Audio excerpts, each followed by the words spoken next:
Précisément ce que les services chinois cherchent à faire lors d'une visite de 12 jours de Ma Ying-jeou, qui d'ailleurs, on le rappelle, il y a une vingtaine d'années, donc était à la tête, bien sûr, du Kuomintang, du parti c'était l'ancien président taïwanais, pour donner du contexte. Je me souviens qu'il d'ailleurs, il avait un certain nombre de casseroles et il rivalisait avec des jeunes mariés. Je ne file la métaphore pas plus loin que cela. Et il va se présenter aux prochaines élections. Non, c'est pas lui. C'est pas lui. Et le candidat n'est pas encore choisi. Le candidat n'a pas encore été choisi. Parce que ça montre bien, justement, au sein du Kuomintang, ces difficultés avec les manœuvres de Ma Ying-jeou, qui est en train d'être recruté par les instances du Parti communiste chinois à Pékin, je crois qu'on peut utiliser le mot de recrutement, par rapport vis-à-vis de la situation de changer le statu quo, précisément, sur la situation One China Policy côté américain, qui reconnaît Taïwan, qui reconnaît Pékin, etc., et de la situation d'une Chine de système. Parce que c'est ça, il faut revenir sur le statut de Taïwan. C'est en fait un statut très particulier. Il n'y a que 13 pays dans le monde qui reconnaissent Taïwan, et les Nations Unies ne reconnaissent pas Taïwan, il faut le rappeler. Absolument. Et que progressivement, dans cette manœuvre-là, les Chinois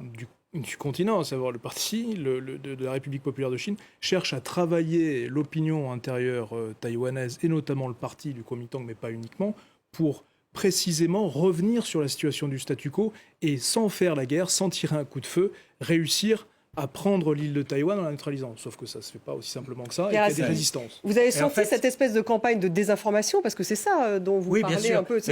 En fait, Taïwan est un élément d'une équation beaucoup plus large. Il y a cette question, le mot de statu quo peut être mal compris par les téléspectateurs. Le statu quo, ça veut dire qu'on est dans cette zone où Taïwan n'est pas reconnu comme un État par le monde, n'a pas coupé ses liens, ça s'appelle toujours la République de Chine, officiellement.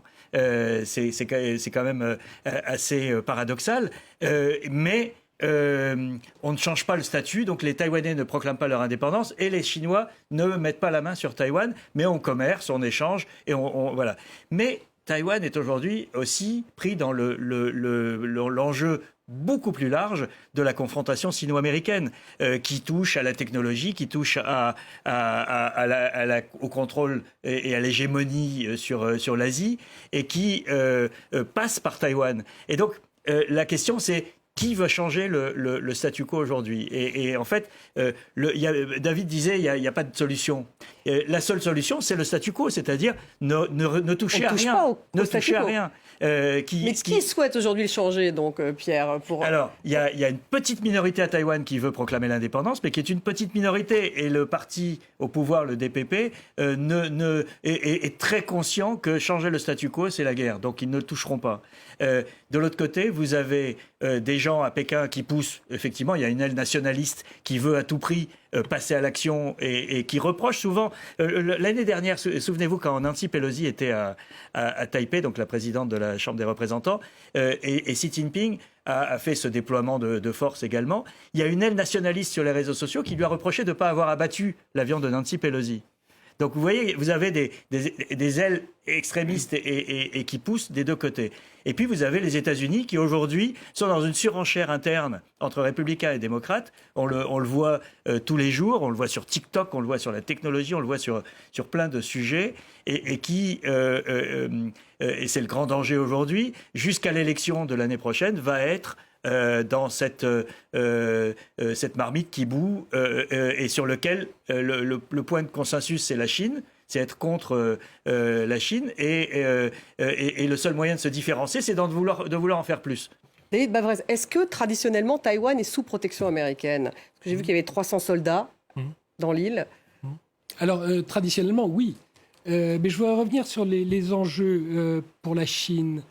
Il y a deux enjeux. Il y a un enjeu politique, c'est que Taïwan, c'est pas seulement une démocratie, c'est la démocratie. C'est l'exemple démocratique que toute l'Asie démocratique regarde, avec notamment une approche de démocratie digitale, par ce qu'on appelle le hackathon. Donc chaque année, les spécialistes des données analysent tous les comportements sociétaux pour trouver des solutions sociétales qui vont bien au-delà de Taïwan. Donc ça énerve beaucoup la Chine.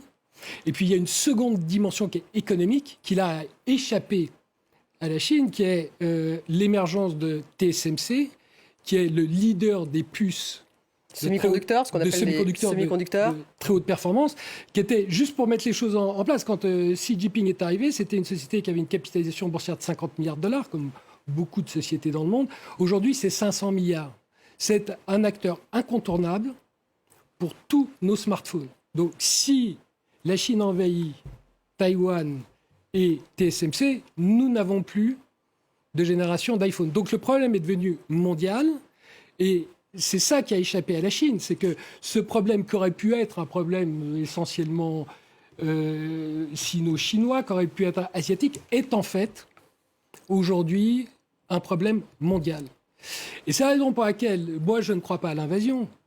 C'est que de même que Mao ne s'est jamais attaqué à Hong Kong, Xi a préservé Hong Kong parce que la Chine a besoin d'une optionnalité sur la finance internationale, parce que le reste du monde ne fait pas confiance à la bourse de Shenzhen, à la bourse de Shanghai. De même aujourd'hui, les États-Unis ont coupé toute la haute technologie à la Chine. Et donc, la Chine a besoin de Taïwan pour garder une optionnalité de dialogue avec les États-Unis sur la haute technologie. Parce que les États-Unis sont obligés de parler à Taïwan. Et donc, je ne pense pas que Pékin soit intéressé d'avoir une ville supplémentaire de 2,5 millions d'habitants comme est Taipei, parce qu'ils en ont des wagons. Ce par quoi ils sont extrêmement intéressés, c'est de maintenir un dialogue technologique avec les États-Unis par une voie détournée. Et c'est la raison pour laquelle moi, je ne crois pas à l'invasion militaire.